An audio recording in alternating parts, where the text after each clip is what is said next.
Vamos a entrar en contacto con Jonathan Ruiz Torres, usted lo conoce bien, directivo y columnista del Financiero. ¿Cómo te va, Jonathan? Muy bien, Primitivo, encantado de hablar contigo. El gusto de saludarte. Hace unos días platicábamos y tú mencionabas con mucho tino, Jonathan, hasta que no sepamos ya a ciencia cierta qué iba a quedar en el papel, no se podían hacer juicios de valor. ¿Qué te parece lo que ocurrió durante todo este fin de semana, esta confirmación del tema de los aranceles y luego las negociaciones que pues alcanzan un acuerdo que simple y sencillamente pone en suspenso la decisión del gobierno de Washington?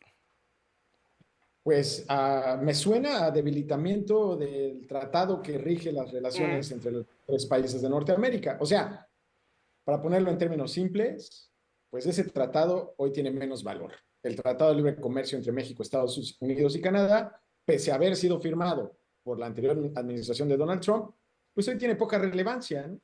Estaremos durante este mes, digamos, con las reglas que rige ese tratado, pero al próximo mes estaremos en la zozobra, ¿no?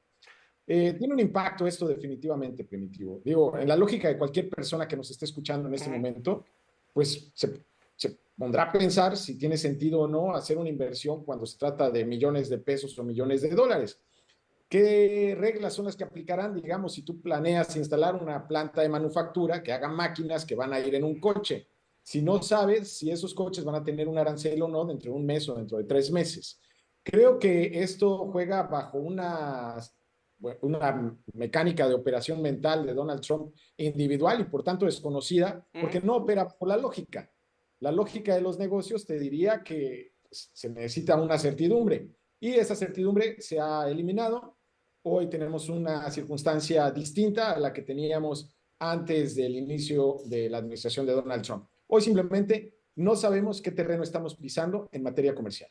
Ahora, Donald Trump, y además ha habido muchas críticas a lo largo de los últimos días, está tocando pues, las puertas de una guerra comercial y también está jugando con esta posibilidad que mencionas, Jonathan, de terminar con el Tratado de Libre Comercio, de terminar en los hechos con este tratado comercial. ¿Cómo poder pues, atender una emergencia, porque eso es lo que plantea finalmente Donald Trump con este tipo de decisiones, cuando pues no existe realmente una lógica económica, una lógica comercial? Ante lo que estamos es una realidad generada por Donald Trump, una realidad artificial o alterna, vamos a ponerla así, en donde pues coloca una urgencia de detener a los cárteles de la droga, una urgencia de detener a la migración y además pone sobre la mesa este tema del famoso déficit para en función de ese escenario, insisto, construido por él, plantear sus bases de negociación y al final le salen las cosas.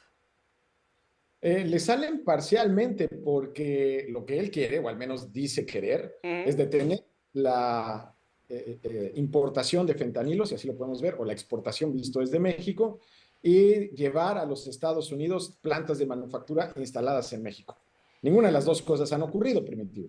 Sí. Quizás lo que le ha salido de inicio es la presión que surtió un efecto en esta, digamos, primera estrategia de instalar más efectivos de las Fuerzas Armadas de México en la frontera de los Estados Unidos, pero no hemos visto resultados aún. Entonces habrá que ver qué resultados tiene como quiera que podamos llamarle, este cuento que ha armado desde los Estados Unidos. Hay varios factores, unos lo podemos controlar y otros no. Ajá. Y yo sugiero poner atención en lo que podemos controlar. ¿Qué podemos controlar?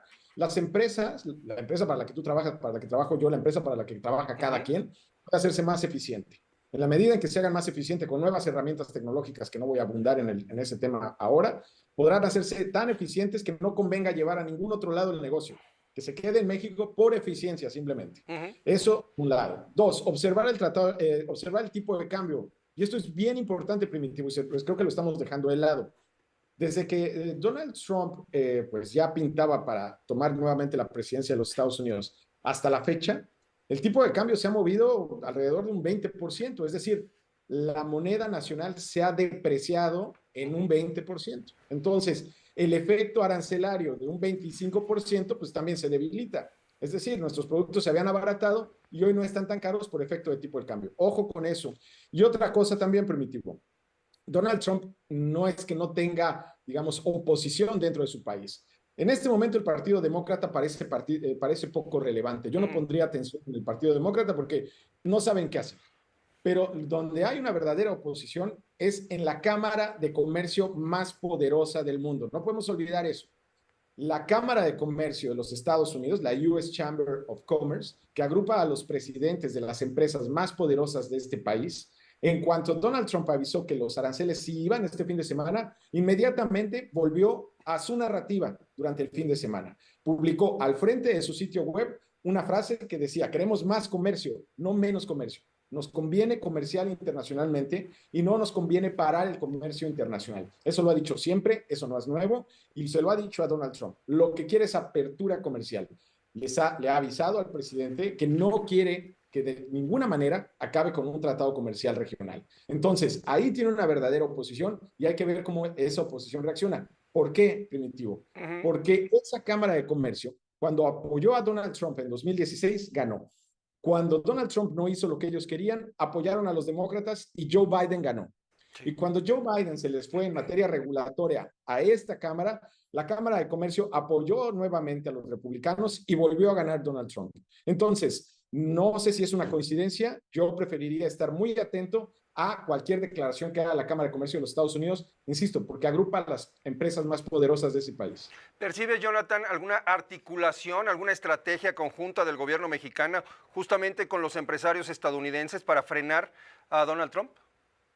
Sí existe, digo, es tan simple como que pensemos que los directores de empresas en México tienen que hablarle al Consejo de Administración de las empresas que están en Estados Unidos. No es que estemos hablando de empresas mexicanas y empresas estadounidenses. Muchas veces estamos hablando de empresas estadounidenses que simplemente tienen una cabeza en México.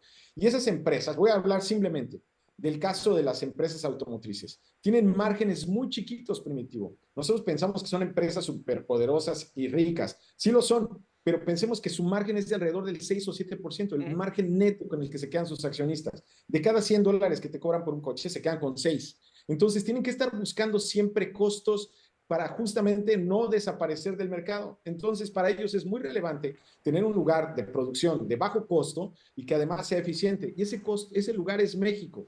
No hay otro lugar en este momento que les ofrezca esa posibilidad. Entonces, en este momento, las empresas de Estados Unidos con base en México, además de todos los proveedores que atienden esas empresas, definitivamente están estructurando estrategias para, digamos, contrarrestar las posiciones de Donald Trump en los Estados Unidos. ¿Qué quiero decir con esto? Lo que quiero decir, Donald Trump se va a encargar de plantear una incertidumbre tremenda sobre el Tratado de Libre Comercio que vincula a México, Estados Unidos y Canadá, de aquí hasta el final de su mandato, ¿eh? O sea, no pensemos que esto es de hoy, va a empezar en un año, si algo no le gusta, o en un mes, o en 3 semanas, no lo sabemos, pero eso va a ser permanente. Lo que tenemos que ver es cuáles son los elementos dentro de los Estados Unidos que puedan marcarle un alto a él y mientras tanto nosotros hacernos más eficientes. Yo creo que esa es la estrategia. Muy bien, Jonathan, muchas gracias como siempre, te mando un abrazo. Un abrazo, Primitivo. Buenas noches. Jonathan Ruiz Torre, directivo y columnista del diario El Financiero.